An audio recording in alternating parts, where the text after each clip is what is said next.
Un hombre duerme profundamente. Imaginad que este hombre sueña que un grupo de extraños ha entrado en su cuarto en mitad de la noche y ahora le observa desde la puerta en silencio. No se debe despertar a un hombre que sueña. Sería prudente.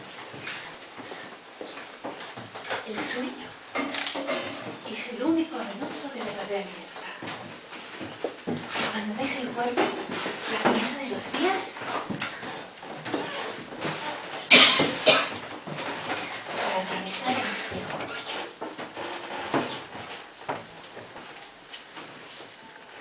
Y al otro lado, todo es posible. El vuelo, los mares verticales, seres mitológicos, la eterna juventud.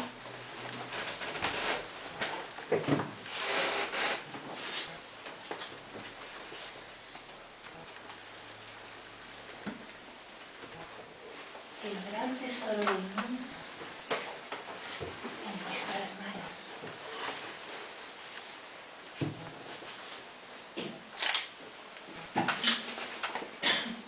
Pero recorréis este camino con los ojos vendados. Lo tacháis de fantasía. Miradme. ¿De verdad creéis que no existo? ¿Que soy una farsa? Os acuno desde el vientre de vuestras madres, cuando ya se os concede el privilegio del sueño propio.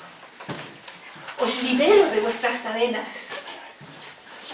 ¿Por qué habría de ser mi territorio menos cierto que el que se extiende al otro lado de vuestros párpados? ¡Ingratos! Os doy las riendas.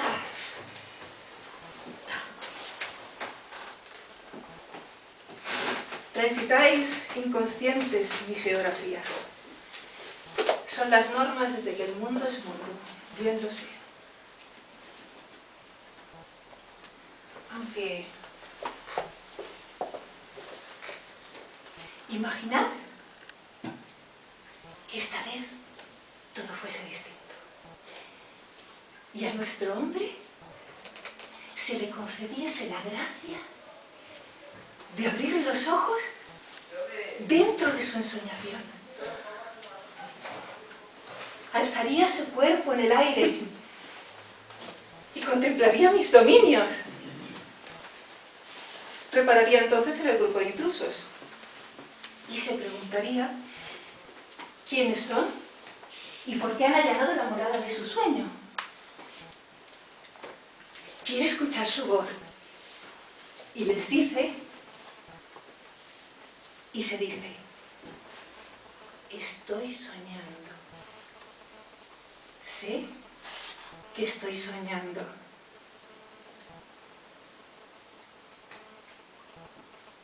Sabe que esta es la última noche de su vida. Y este es su último viaje.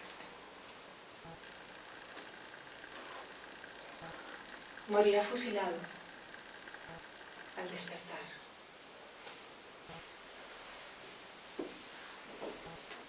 No tiene tiempo que perder. Ante sí se abre una larga vereda. Tanto por hacer antes de que amanezca. Tanto por hacer.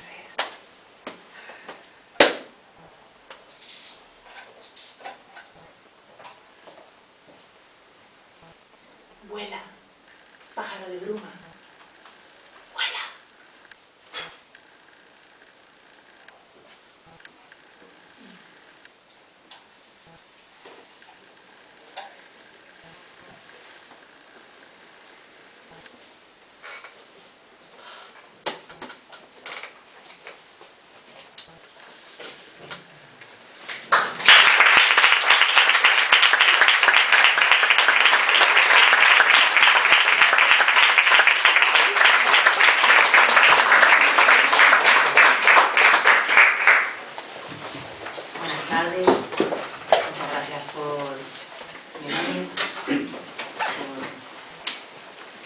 elegir estar aquí y no en otro sitio.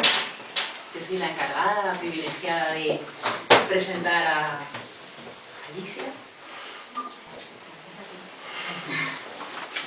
Y sobre todo, ¿verdad?, presentar su nuevo libro. A mí me gustaría que lo vierais bien, porque es un hecho físico, esto no es un sueño, ¿no? Oh, sí, Sí, es sueño, ¿vale? es un sueño. Mucho ruido. Y me gustaría además que observarais, ¿no?, la portada. Ya entramos en otro mundo, pero no hemos entrado, ¿veis? Está la ventana. Se nos abre un mundo de expectativas, pero todavía no hemos entrado. Estamos ahí, a punto de entrar al otro lado del libro, al otro lado de los sueños, al otro lado. Me gustaría abrir el libro. Porque para definir a Alicia me gustaría utilizar un texto del libro. Máscara 1. Así no llegarás muy lejos, muchacha. Me basta con llegar a casa, no pido más. Así será. Vale, entonces yo voy a definir a Alicia, la conocéis todos, mejor que yo, ¿verdad? Muchos, la conocéis antes, pero a mí me gustaría definirla como constructora de casas. Me encanta cuando me dices eso, Elena. Yo creo que es la mejor cosa que me han dicho nunca. Un epíteto épico. Constructora de casas, de escenarios, de ritos, y me gustaría a lo largo de la presentación pues que realmente os lo creáis, ¿no?, que la palabra sirve para sintetizar muchas de las cualidades de una persona. Me toca defender un libro o celebrar un libro no solo porque soy su amiga, entiendo, que no sería fraude, y ni el sueño es fraude, ni el libro, o sea que lo voy a defender, y sobre todo, ¿verdad?, es uno de sus primeros libros de teatro, y fundamentalmente creo que los primeros libros se tienen que parecer a sus autores, a sus autoras, tienen que tener algo de ello, no tienen que tener impostura, ¿no?, postureo lo llaman ahora, es decir, que la obra reúne tantos elementos que son propios de Alicia, que yo me lo creo. Hay un potencial, a mi gusto, increíble, y que evidentemente seguirá desarrollando en diferentes libros, y creo que no se trata de conseguir la perfección, ni mucho menos, pero se trata de ser uno mismo, porque el libro es un reducto de libertad. Si en la literatura no se puede ser ni siquiera lo que se es, elegir lo que se es,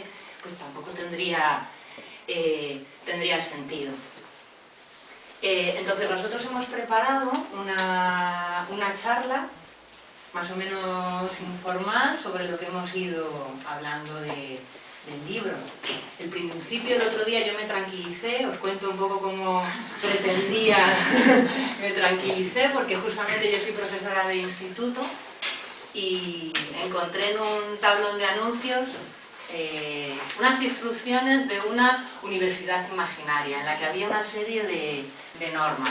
Y en esas normas estaba, ¿verdad?, el no demasiado uso de la autoridad o de las citas literarias, que lo que hacen, ¿verdad?, es hacer que el auditorio se sienta poco ignorante frente al que se lo ha preparado, se siente muy bien, ¿no?, soltando todos esos dichos. Había también otra cuestión, el uso de la palabra vana, ¿no?, que la palabra no fuera superficial, que intentáramos hablar de lo que nos trae, ¿no?, de lo que tenemos, de lo que queremos hablar, y sobre todo también, para mí la más importante era hablar de experiencias personales.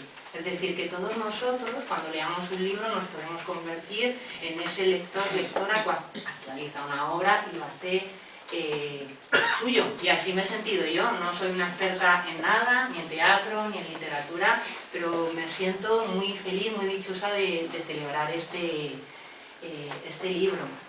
Vale, gracias también, no la he nombrado, a Elisa por ayudarnos además para que el libro de teatro no solo sea palabras, ¿no?, sino para que realmente hayáis podido sentir cómo es el principio del libro, cómo es la entrada del espectador.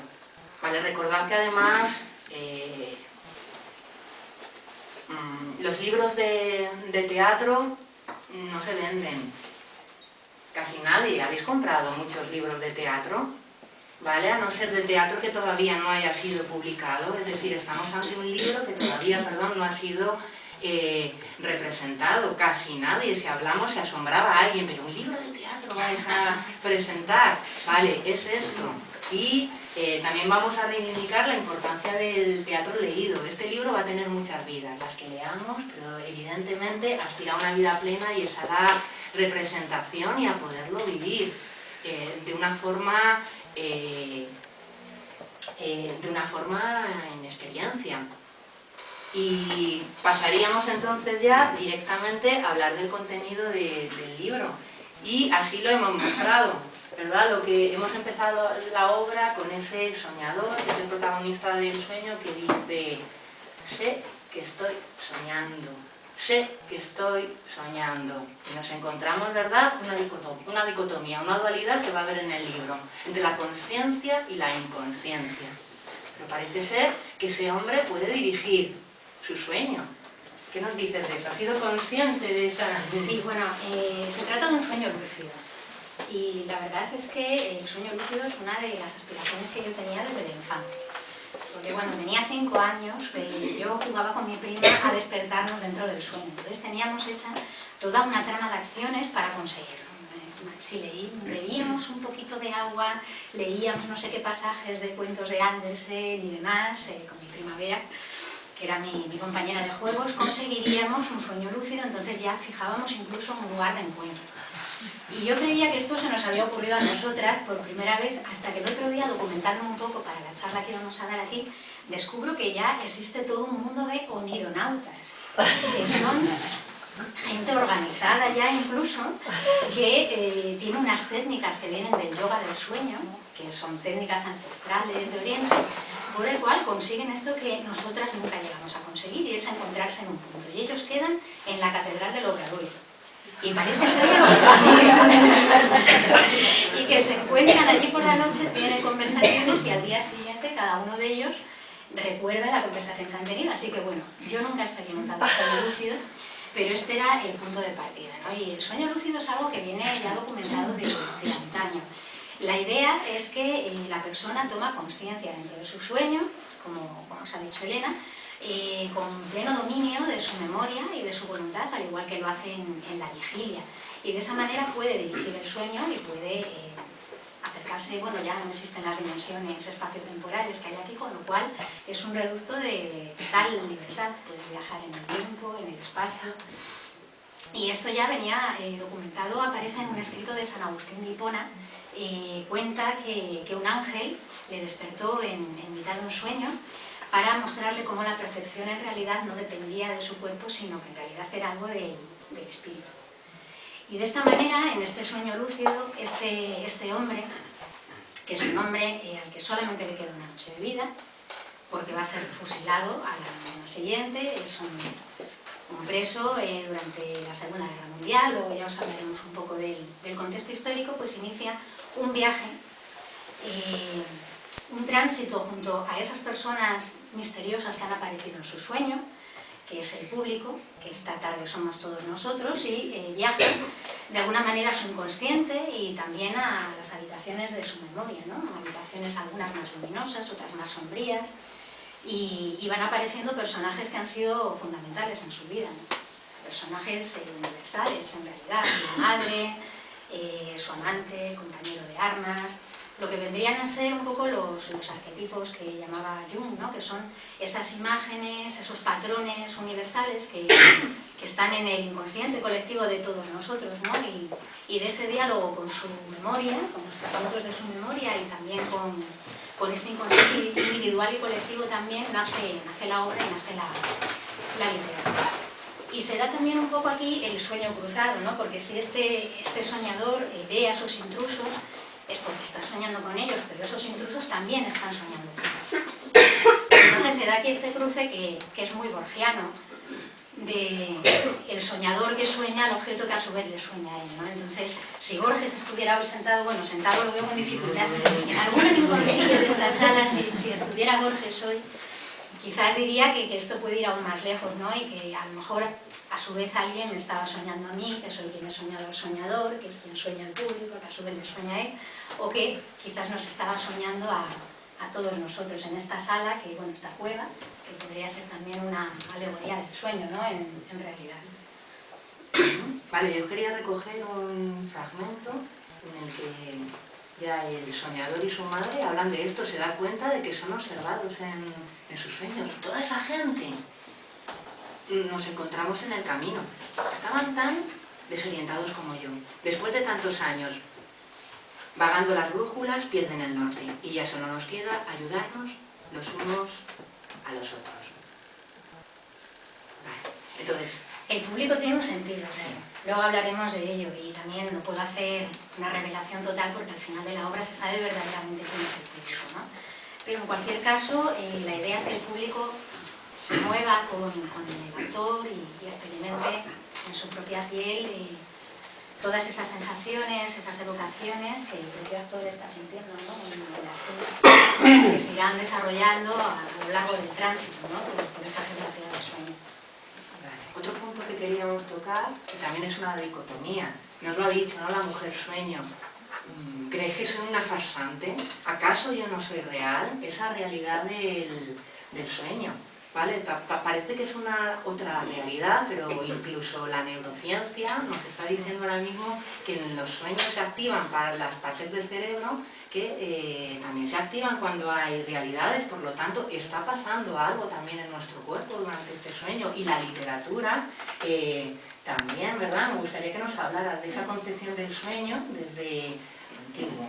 Claro, bueno, es que realmente el sueño, tal y como se plantea en esta obra, y yo verdaderamente lo veo así, es como el otro hilo narrativo de nuestra vida, ¿no? Es el otro paisaje, el otro lado del espejo.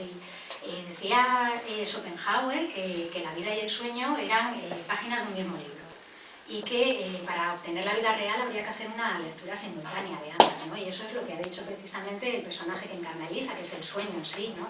No soy una farsante. Pasamos horas durmiendo, soñando, todo eso también son experiencias que nos ocurren, ¿no? Y bueno, el sueño la verdad es que está presente en casi todo lo que he escrito en mi vida, tanto en lo que he publicado como en cosas inéditas. El sueño era algo que siempre me ha parecido un reducto de misterio y ha estado siempre como un tema recurrente en la literatura y también como fuente de inspiración, ¿no? En las creencias tradicionales consideraban que el sueño no era algo propio del ser humano, sino que era un canal que tenían los dioses para transmitir mensajes a los hombres, ¿no? Y por eso se le atribuían poderes mágicos, sobre todo poderes curativos. Me decía un director de teatro de los sentidos que en la antigua Grecia había hospitales del sueño, donde se curaban a los enfermos mientras estos estaban soñando. Entonces los médicos, de alguna manera, a través del sueño conseguían curar al paciente. Y se le daban también significado profético, por ese mismo sentido de vinculación con lo divino, ¿no? Y ahí en la Biblia hay un montón de ejemplos de sueños premonitorios, ¿no? Está la escalera de Jacob, o los sueños de José. Y se creía también en Grecia que el dios Hipnos, a través de su hijo Morfeo, le susurraba a los hombres las obras, los poemas, y que este era el origen de la inspiración divina. Hasta que, bueno, llega Aristóteles y rompe con esta creencia de lo divino y dice que el sueño forma parte del ser humano, ¿no? Que forma parte de su naturaleza, y entonces comienzan las grandes preguntas acerca del sueño que en realidad llegan hasta nuestros días, ¿no? Que sería, ¿dónde está la frontera realmente entre el sueño y la vigilia? ¿O quién sueña a quién?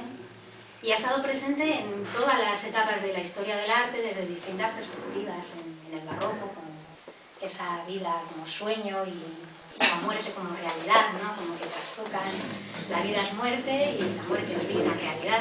Luego los románticos, que lo veían como un vehículo para poder llegar a la conciencia interior y allí encontrar la poesía. Incluso algunos creían que había un país del sueño donde vivía nuestra verdadera identidad. Lo que pasa es que teníamos un acceso muy fragmentario, ¿no? Y bueno, luego llega el surrealismo, las vanguardias, donde se da tanta vía libre a todo esto. se recurre a la escritura automática, a la hipnosis, a la transcripción de los sueños, ¿no? Porque se cree que el sueño es una parte fundamental de la creación. Y bueno, y en este caso recuperamos esa idea. Yo no he utilizado la escritura automática, ni me ha sido revelada la obra, ni nada parecido, pero volviendo un poco a aquello del barroco, pero de otra manera, bueno, la vida es sueño, o al menos la vida también es sueño, ¿no? Y creo que sí que estamos hechos de la misma materia que están hechos los sueños. Esto también lo decía Borges, que la naturaleza del ser humano era onírica, finalmente, ¿no? Y también en muchos de sus escritos se ve mucho esto del soñador de Miurgo, ¿no? El que crea durante el sueño, es capaz de crear a otro hombre o acontecimientos. Bueno, es un territorio fascinante. Vale. Ay. Maravilloso cuando estás pensando que te diga algo y te da la palabra como un sueño. Maravilloso, ¿no? La palabra también es de Miurgo, el escritor es un demiurgo que también da, ¿verdad?, da vida a un personaje, una soñadora que da vida por un sueño a un soñador, y a ese soñador, esa diosa, ¿no?, esa demiurga, ¿vale?, creo que ahí tiene diosa de su mundo, evidentemente, ahí no nos vamos a meter nosotros. Le concede algo que a mí me parece maravilloso y muy generoso, y es que a alguien que ha sido exiliado, que va a morir, le concede volver a su casa, y ahí es donde digo lo de constructora de casas. ¿Vale? Es un sueño, es decir, la crueldad que tiene la historia de que es una persona que va a morir, de repente queda suavizada por esa generosidad de que realmente esa persona vuelve a casa y se siente en casa. Yo lo sentía, yo sentía el personaje no sé, un poco lejano como construcción literaria, y es ahí cuando le pregunté a Alicia, pero Alicia, ¿cómo a ti se te ocurrió incluir que el personaje fuera un prisionero de la Segunda Guerra Mundial? Y entonces ahí ella me acabó de convencer. Bueno, sí. Siendo constructora de hogares no me podía resistir a construir una casa para este hombre, ¿no? Y yo en un principio no quería que hubiese un espacio-tiempo muy marcado, porque esto se trataba de algo onírico, atemporal, ¿no? y de un viaje sin reloj, sin calendario, en el que yo creía que si había muchos datos del exterior, del otro lado de los párpados, pues quizás se perdía un poco ese efecto de la identificación con el personaje. Pero la verdad es que la chispa que prende un poco la idea de la creación de esta obra era muy definida, y tenía un contexto histórico muy definido, y sí quería de alguna manera reseñarlo. Y bueno, os cuento porque la verdad es que es un tema que a mí me dejó muy impresionada. Hace años vi un documental, algunos de vosotros se lo he comentado, se llamaba Cautivos en la Arena. Y después de ver este documental estuve durante un tiempo investigando el tema del papel de los republicanos españoles en la Segunda Guerra Mundial. Esa gente que una vez acaba la guerra se tiene que ir y va a luchar, generalmente muchos de ellos en el bando francés, ¿no? Y este reportaje comenzaba con el descubrimiento que hacía un grupo de periodistas en el desierto del Sáhara, donde descubrían 4 tumbas de 4 soldados republicanos, 4 tumbas sin nombre. Y sabían que eran soldados que habían sido llevados allí en un régimen de esclavitud para trabajar en las obras de un tren que nunca llegó a existir, que era el tren transsahariano, que era un proyecto de la Francia colaboracionista con los nazis, la Francia de Pétain, con el que querían unir el río Níger con el Mediterráneo y atravesar el Sáhara de norte a sur. Y a medida que me documentaba sobre el tema, pues supe que esos republicanos habían llegado allí pues, huyendo del último escenario de la guerra civil, que es un lugar terrible y dantesco, el puerto de Alicante, en un buque llamado Estambul, que tenía una capacidad para 300 personas y llegó a 3.200 personas en unas condiciones de hacinamiento terribles, ¿no? Hasta la ciudad de Orán. Y una vez que llegan allí, como les consideraban revolucionarios y peligrosos, no los dejan desembarcar durante un mes. Se tienen que quedar allí en el barco hasta que se empieza a dar epidemias y demás, y entonces conceden las autoridades coloniales francesas que se desembarquen. Pero este es el comienzo de sus mayores males, porque lo que se hace es que se deporta a la mayor parte de estos hombres a trabajar en este proyecto de este tren en unas condiciones infrahumanas, ¿no? Hasta que se interrumpen las obras porque los aliados entran en la Segunda Guerra Mundial, en el conflicto, y entonces los que habían sobrevivido a a este episodio se van casi todos a luchar en el bando francés con el general Leclerc, en la mítica columna número 9, que serían los primeros que entraron en París el día de la liberación. Y en este reportaje salían excombatientes que habían estado en los poquitos, creo que sobrevivieron 20 personas, de este infierno del desierto. Y uno de estos hombres decía que el único momento de liberación que tenían era el momento del sueño. Nadie creía que iban a poder salir vivos de allí. Entonces contaba que en las poquitas horas que tenían para dormir, que les permitían dormir, él soñaba todas las noches que volvía a su casa, que volvía a encontrarse con su familia, con su labor, ¿no? con esa vida, esa intrahistoria que truncan las guerras, ¿no? Y que a mí me interesa mucho. Entonces me pareció sobrecogedora, ¿no? Esa visión del sueño como refugio, que era una visión que no me era en absoluto ajena, porque ya en la infancia había tenido algún episodio de deseo de quedarme agazapada en un sueño porque estás oyendo un llanto, un elemento de desasosiego en el exterior y de alguna manera eso también es lucidez. Sabes que si despiertas la pesadilla va a estar ahí fuera, ¿no? Entonces quería recoger este contexto histórico, aunque sea de una manera leve, ¿no? Con una pincelada también para rescatar del olvido pues esta etapa que ha sido esta etapa de la historia, que se acabó la guerra, ¿no? Y que ya aquí no sucedió nada más, ¿no? Ha sido silenciada hasta hace no pocos años, que bueno, han empezado a salir libros. Hay una novela gráfica de Paco Roca muy buena, Los surcos del azar, y se trataba un poco como poner nombre en esas tumbas, ¿no? En el desierto, cubierta de arena. Y ese es el contexto del que parte todo. Luego ya, sí, y a mí me da pie para desarrollar otra dicotomía, que sería lo histórico y lo universal, ¿no? Que conviven en el libro. Lo histórico y lo imaginativo, que también están. Pero nos interesaba mucho también hablar de una parte del libro que también es la técnica, en la que yo veo varias mezclas. Hay un relato muy tradicional, pero desde luego también hay algo rompedor y novedoso. Me gustaría que nos hablaras de ambas partes, cómo conviven en el libro. Bueno, la obra es un poco híbrida. Y yo creo que esta es una de las dificultades que va a tener, ojalá que algún día se consiga representar, pero yo creo que no encaja exactamente en ninguno de los discursos dramáticos que hay ahora, ¿no? Porque por un lado está un teatro de experiencia, en el que sí que, bueno, es común que no exista cuarta pared, que el público se mezcle con los actores, y luego está como un teatro que se basa más en el texto, demás. Aquí se unen, como tú dices, ambas cosas. Yo tenía claro que quería escribir una obra sin cuarta pared, que es ese muro invisible que separa esos dos mundos, el del escenario y el del público, ¿no? Entonces, estamos habituados a que llegas al teatro, te sientas en una butaca y durante el tiempo que dura la obra te olvidas de tu propia existencia para centrarte en la trama. Y aquí resulta que lo que se pretende es otra cosa, porque la acción rodea todo el tiempo al espectador. El espectador se está pensada para un público reducido, entonces el espectador tiene que seguir a los actores por distintos habitáculos, distintas escenas, pero no quería que fuesen una comparsa invisible, ¿no? Que es lo que suele pasar en el teatro sensorial muchas veces, sino que estos personajes son visibles, el propio protagonista lo ve y el resto de los actores. No es que se le pida una interactuación verbal, que esto suele poner muy nerviosa a la gente y no se pretendía eso, pero sí que están ahí, se dirigen a ellos y además están dotados de significado, o sea, tiene un sentido que estén ahí. Y están viviendo la obra estas personas en su propio ser, con lo cual se produce, o pretendo que se produzca, una inmersión, ¿no? Y que se genere autoconsciencia, que es todo lo contrario a la evasión del teatro tradicional. Y para lograr este efecto de inmersión, pues apelo a todos los sentidos, no solamente a lo visual, que es como lo preponderante siempre, ¿no?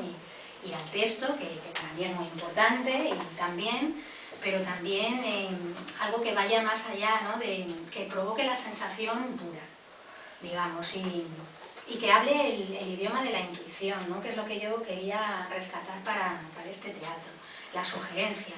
Entonces hay cada sonido, el tacto, el aroma, todo eso forma parte del discurso y es tan importante como la palabra. Y al respecto de esto, durante la escritura de la obra leí con frecuencia a Artaud, que tiene un ensayo maravilloso que es el teatro y su doble, en el que dice que para leer lo verdaderamente teatral y lo importante es la puesta en escena, ¿no? que es tan importante como la palabra, que la palabra es un elemento más. Y él pide, bueno, escribe en su manifiesto del teatro de la crueldad que la escena se convierta en un lugar de peligro, y a mí eso me encantaba, ¿no? Ese concepto. Lugar de peligro en el sentido que nadie tiene el absoluto control, sin caer en lo performático tampoco, sino que cada vez que ocurra algo único, porque es una experiencia que tanto los actores como los espectadores están experimentando en toda su dimensión, ¿no? Y se tienen que enfrentar de algún modo en cada representación a sus luces y a sus sombras también, ¿no? Y a su propia crueldad. De ahí venía el nombre. Así que bueno, pues se propone un juego en el que intervienen todos los sentidos y es también un juego de distancias cortas, con lo que eso implica para el actor, ¿no? Que no tiene ya que enfatizar tanto, con lo cual puede hacer un discurso más natural, más cercano, que se cree mayor intimidad con el público, hasta que la idea sería que se lleguen a sentir todos como parte de un solo organismo, ¿no?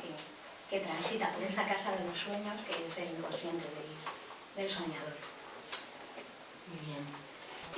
Aparte de eso, también recuerdo la conversación que tuvimos, una cosa que me gustó mucho de Alicia, porque pensaba, Alicia, ¿cómo te lo imaginas? ¿Te imaginas una obra con tantas palabras?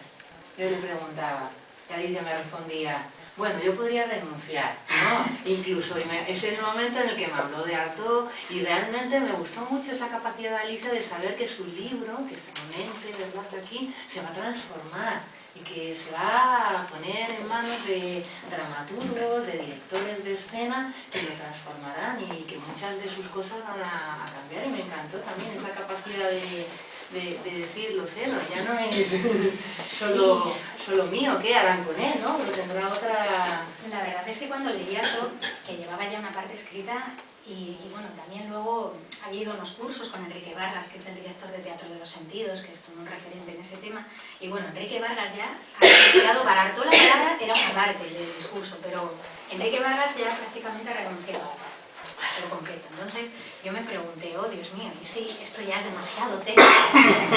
¿Se podría esto representar sin una sola palabra?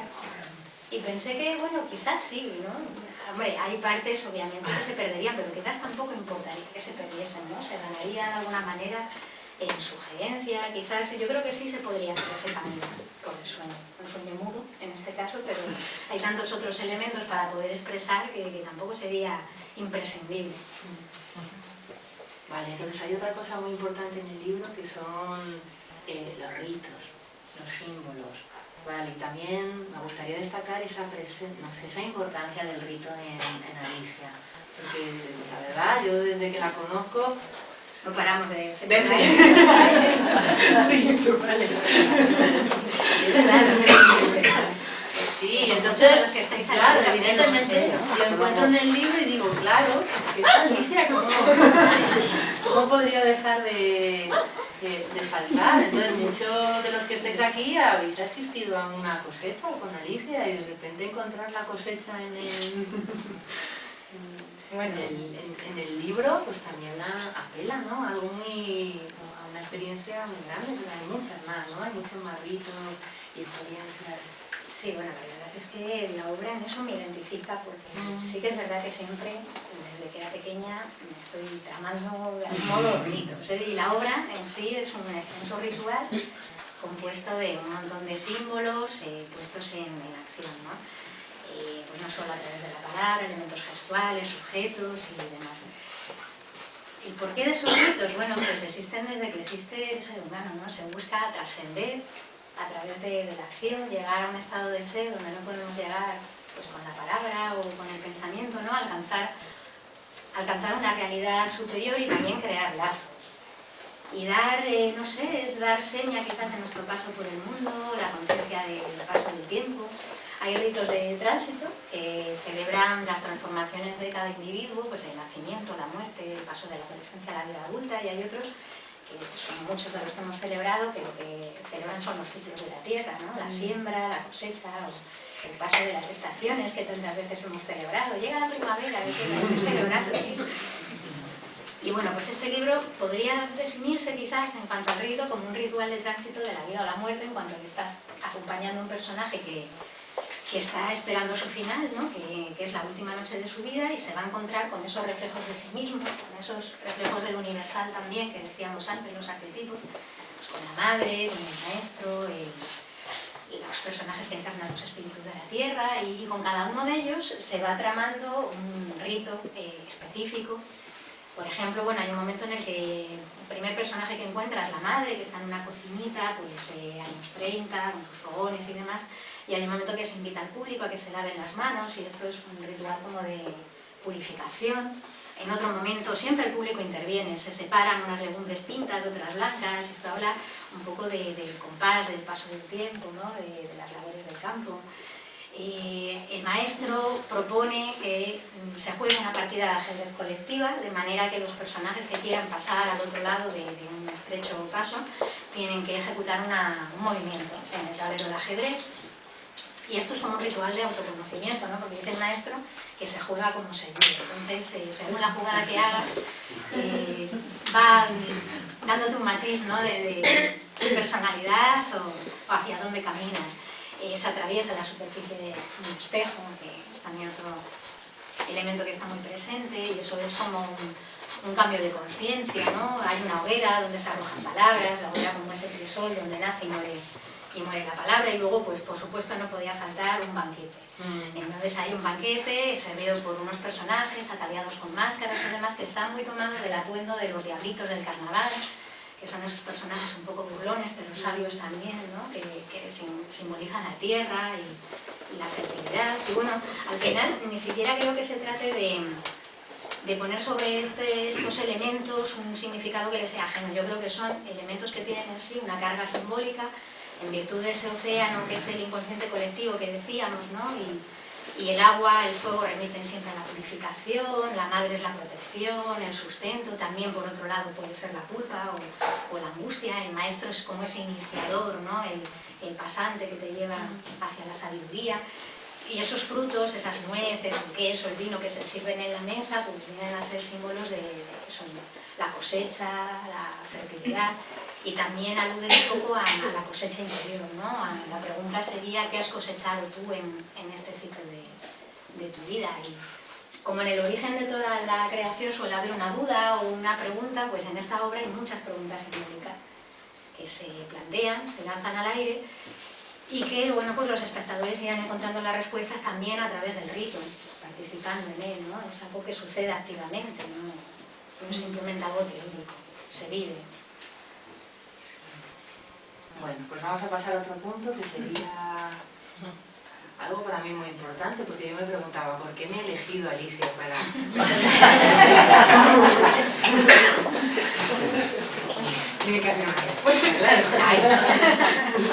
Bueno, pues cuando yo vi lo rural, la importancia de lo rural, pues vi, mira, pues en esto creo que compartimos un... Bueno, es que estamos aquí porque el tomate pintón, que es un poema maravilloso de Elena, que fue la primera vez que yo escuché la voz de Elena fue recitando ese poema.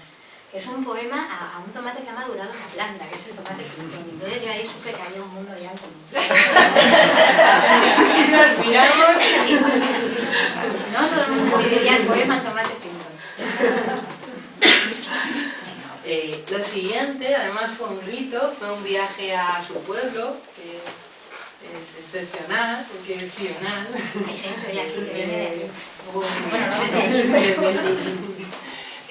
pues además hicimos ese rito, una compañera de Alicia nos enseñó a hacer el pan, que es algo, ¿no? Y desde ahí incluso, no sé, partieron muchos más juegos simbólicos entre las dos, pero es verdad que al leer el libro, pues tenemos una cantidad de mundos en común que me asombró, y claro, dije, pues no está mal que lo presentes tú. Háblanos un poquito de lo rural. A mí esa madre que cuando llega el hijo se pone impaciente, le dice, vamos a abrir el senderillo, que han crecido la maleza. Oye, hijo mío, vamos a retejar. Venga, que se nos va a caer el tejado. Lo veía tan, pues claro, eran los seres, los abuelos de mi pueblo. Mi abuela había sido en plena enfermedad. Oiga, oye, oíd, que no se os caiga el tejado. El tejado de la cuadra, ¿no? Esa preocupación por hacer todas las Las tareas, esas tareas de... Las tareas importantes. La última vez que estuvimos allí en el pueblo encontraba, bueno, leía a los amigos que estábamos allí el testamento de mi bisabuelo.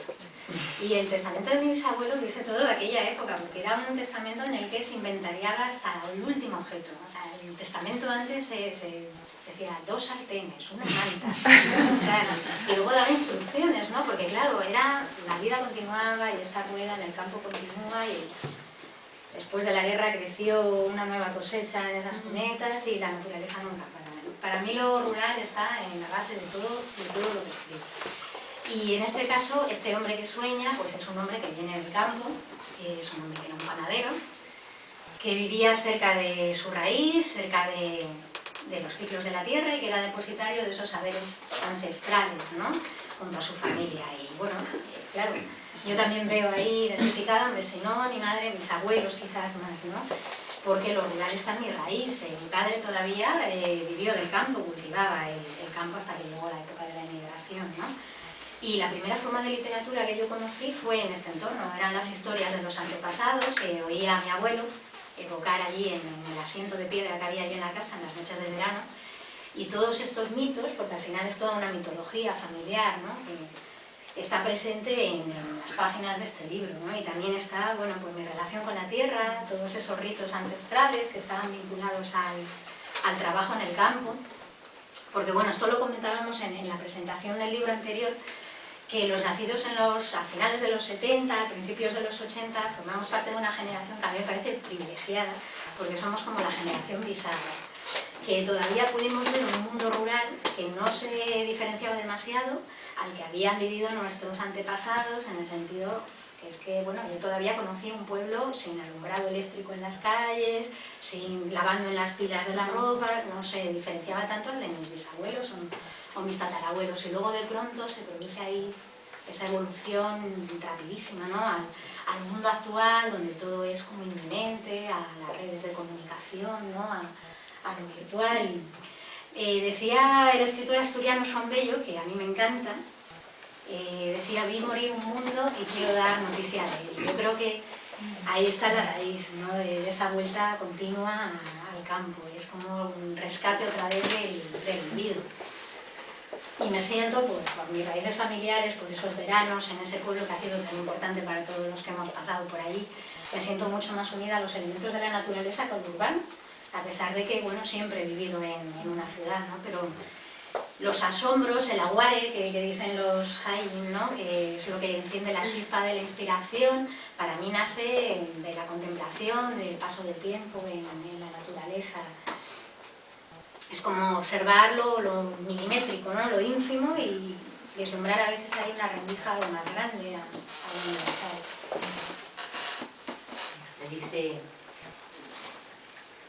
Le dice la madre cuando su hijo se tiene que despedir, le dice: estoy en un sueño. Y le dice la madre: no olvides nunca de dónde vienes, tu raíz te acompañará en el camino. Y así desaparece para seguir encontrándose con otros personajes. Bueno, es que somos esa raíz, ¿no? Somos todos esos antepasados. Yo siento que la historia comenzó mucho antes. O sea, verdaderamente, cuando cuento, que lo he hecho tantas veces, la historia de mi familia, para mí es como empezar, bueno, quiero contaros mi historia, pero tengo que empezar mucho más atrás, ¿no? A lo mejor 300 años antes. Como una superposición, ¿no? De Sí, y esa es la memoria. Yo no he conocido a personas, ¿verdad?, que tengan más conciencia y memoria respecto, además, su historia, que te la cuente, y claro, te dan ganas de aprender la tuya, es decir...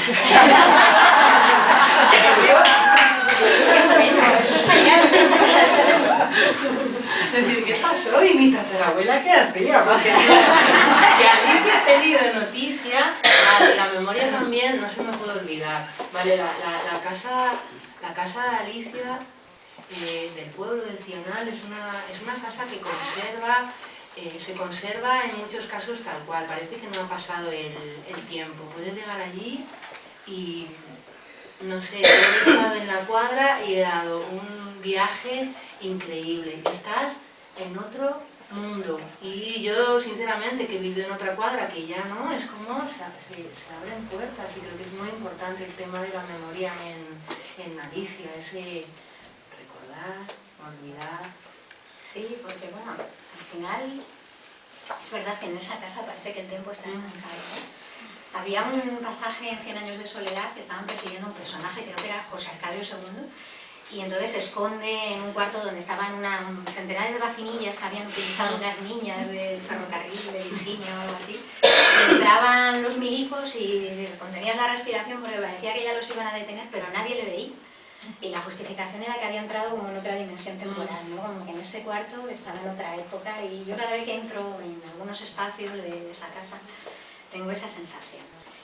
Decía Borges algo que me encanta, que es que somos un montón de espejos rotos, y en el máster que estoy estudiando ahora hay una profesora maravillosa que hablaba el otro día de esto, ¿no? que al final somos fragmentos y que recordamos muy poco en realidad de nuestras experiencias, ¿no? Que nos preguntaba, ¿qué estabais haciendo vosotros hace 2 días a tal hora? Ya nadie lo recordaba, ¿no? Realmente.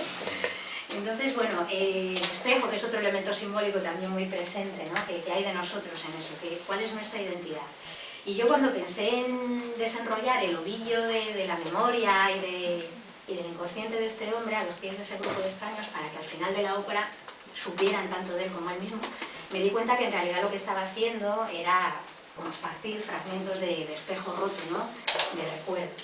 Así que hice, bueno, pues acopio de todos estos instantes encapsulados en el recuerdo, a pesar de que sabía que vivir es una pérdida constante, ¿no? Y por eso en el libro pues hay tantas despedidas como encuentros. Cuando el soñador abraza a la madre o abraza a su amante, sabe que es un momento efímero, que se va a deshacer entre sus manos como si fuese espuma, aunque también lo son los momentos de la vigilia, ¿no? Y solo se mantienen temporalmente a salvo en el recuerdo.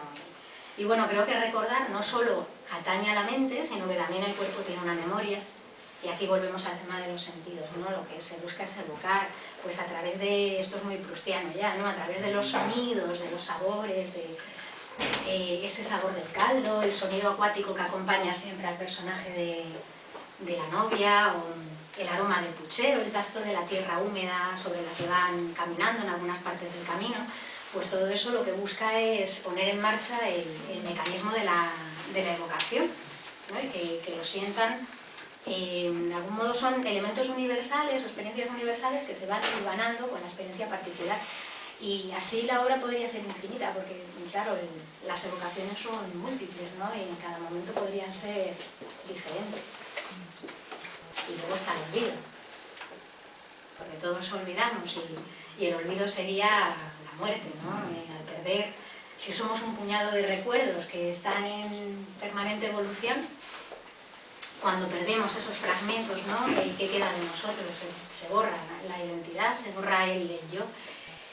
Y quizás, bueno, pues de ahí la necesidad que tiene ese protagonista, ese soñador, de tener un público. Todos necesitamos un público, ¿no? Alguien que nos recuerde, ese hombre que va a morir, que va a desaparecer de la vigilia, al menos recurre al sueño, donde esas personas que ese día son testigos, pues le van a recordar. Va más allá de las balas, va a perdurar en la memoria de estas personas. Y con la obra de teatro pretendía un poco eso, ojalá algún día la podamos ver representada y la podamos experimentar, ya que es una obra de teatro además experiencial, ¿no? Donde se dan todas esas canciones, que sería maravilloso que las pudiéramos vivir.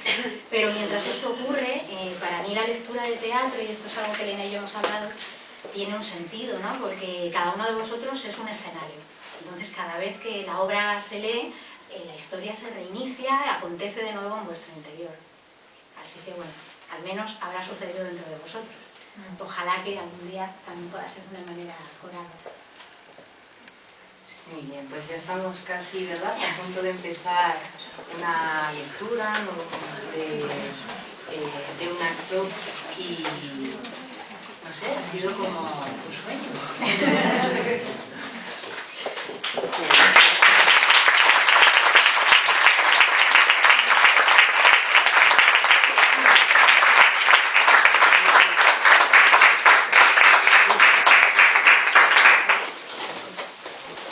Bueno, Alberto Martínez fue mi pianista en la otra representación.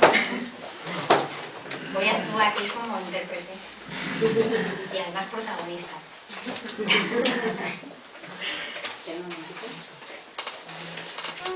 a leer. Para mí, en la época de la secundaria, fue muy importante las lecturas dramatizadas. Hicimos un montón. Yo no sé si esto se sigue haciendo en día de hoy, si aquí en Madrid se hacía. Desde luego en Asturias se hacía mucho y se leía sobre todo mucho teatro de casona. Yo recuerdo a La Dama del Alba, Nuestras Gatadas, a Los árboles mueren de pie, que interpreté a la abuela, y era algo maravilloso. Y recuerdo que la gente se metía muchísimo en ese papel. Entonces habíamos pensado, pues además de este personaje que ha representado Elisa, hacer un poco, en homenaje también al teatro, a la lectura dramática, hacer una escena en la que el soñador, que es Alberto, se encuentra con la que era su novia en el otro lado de los párpados, ¿no? Y que ahora se va a despedir de ella, que se llama Rosalía. Entonces, fue por ello.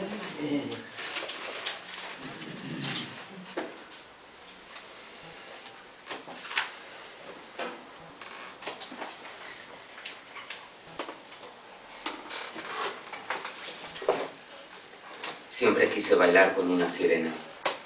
Estamos muy lejos del mar, Ezequiel, a cientos de kilómetros de un acantilado. No, te equivocas. Estamos en el fondo marino. Ahora podemos respirar bajo el agua. No puedo bailar desde los 8 años, bien lo sabes. Ahora todo es distinto. Ya no tienes piernas sino una cola de escamas. ¿Quién fuera pez y no piedra? Eres ala, ligera y suave. Una ondina caprichosa que me espera enredada entre algas. Mis piernas son de plomo y mi corazón... La bailarina que gira junto a soldados y estufas. Cargo un fardo de piedra sobre los hombros. Sacos de plumas o dientes de león. Mi alma ya no es pura. Está llena de secretos. Solo son puertas entornadas. Corre el aire. No puedo, Ezequiel. Me derrumbaría como un montón de barro. Desde la enfermedad, yo nunca... Esta noche todo es posible. ¿Bailas conmigo?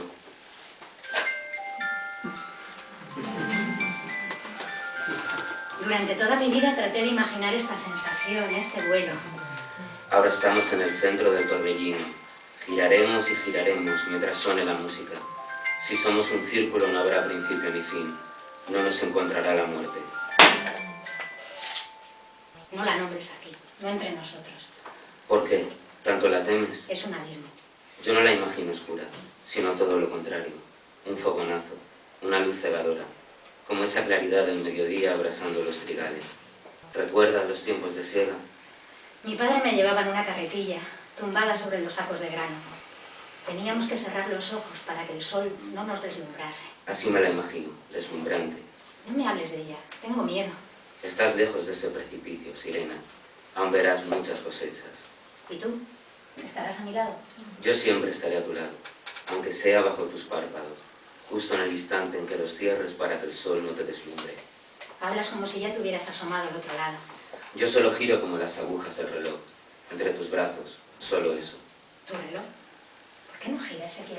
Porque en los sueños el tiempo se detiene, se vuelve tan blando que podemos amasarlo a nuestro antojo. Si esto es un sueño, que nadie nos despierte. Tal vez si bailamos en sentido contrario a las manecillas del reloj, podríamos viajar hacia atrás, recoger el hilo del tiempo. En cada giro, un poco más atrás. Días, meses, años. ¿Hasta dónde retrocederías? Me iría muy lejos, hasta una tarde de la infancia. Era verano. Siempre es verano en la infancia. ¿Y por qué esa tarde y no otra? Porque acababa de bañarme en el río y había encontrado un nido de pardal. Guardaba el pájaro en el bolsillo. Podía sentir su latido en la palma de mi mano, tan caliente. Por un momento me pareció que mi corazón y el del pájaro bombeaban sangre al unísono. Estaba tan concentrado en ese pensamiento que no oí las primeras voces. ¿Voces?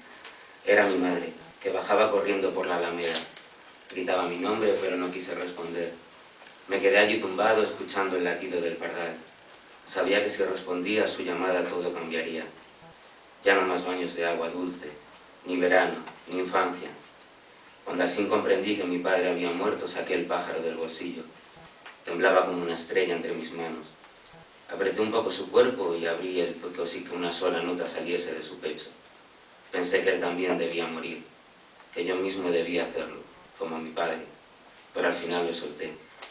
Nos quedamos allí, madre y yo, mirando cómo el pájaro se perdía en lo azul del cielo. Era tan luminoso aquel cielo, un día radiante. Volvería a ese momento, justo a ese, cuando la muerte aún no se había interpuesto en mi camino. ¿Y tú, Rosalía, hacia dónde viajarías? También regresaría a la infancia. Un momento antes de que la enfermedad me dejase las piernas dormidas para siempre. Pero ahora bailas. Ahora estamos soñando, tú y yo, el mismo sueño hermoso. Pero al despertar volverá el plomo frío a los muslos, la quietud. Y después cambiaría el rumbo y viajaría hacia adelante. ¿Quieres conocer el futuro? Sí, quiero girar y girar, ver pasar toda la vida. ¿Nunca te detendrías? No, envejeceríamos girando, pero la muerte no podría alcanzarnos mientras durase el baile. Nadie puede romper un círculo. No, nadie puede romper un círculo. Me gustaría quedarme aquí abajo, como esos pueblos sumergidos que ya nadie recuerda. Los dos sabemos respirar aquí. Quédate conmigo, nadie nos echará de menos. Ojalá pudiera, Sirena, pero es imposible. Imposible. Qué horrible palabra. Suena como una piedra rompiendo el espejo del agua. Lo siento, no sabes cuánto. ¿Qué tendrán que ver las balas con el océano? El mar es un infinito, la bala un punto final. Nunca volveré a amar. Nunca es una plaza vacía. Y yo estoy en el centro de esa plaza, gritando tu nombre. Yo estaré contigo, aunque invisible, disolviendo tormentas.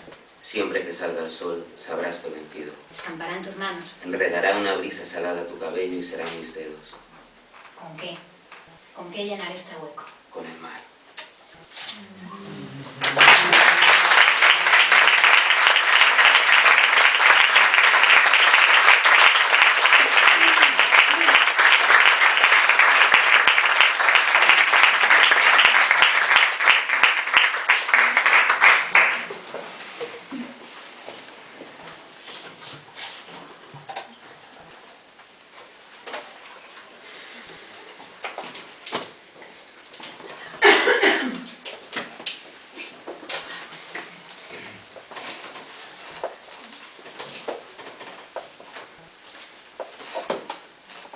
Quiero dormir el sueño de las manzanas, alejarme del tumulto de los cementerios.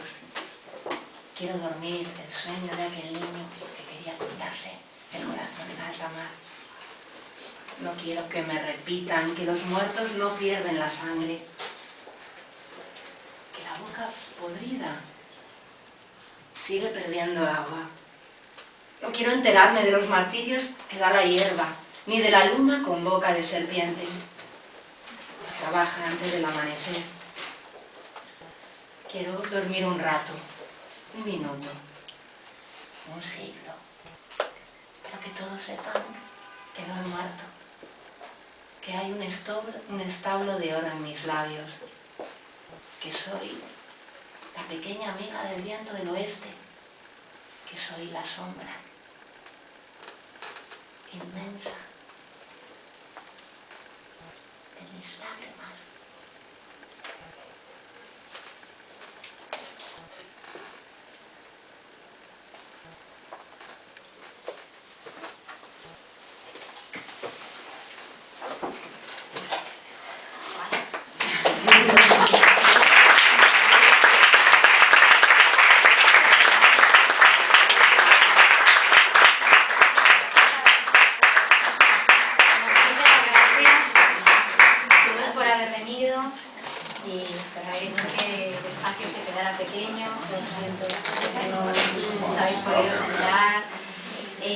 Muchas gracias, Elena, Alberto, Elisa, por haberme acompañado. Y bueno, si queréis comprar el libro está arriba, luego haremos un ratito de firmas y después de las firmas, pues si os apetece brindamos y seguimos soñando en un sitio que está aquí al lado que se llama Vergüenza Ajena.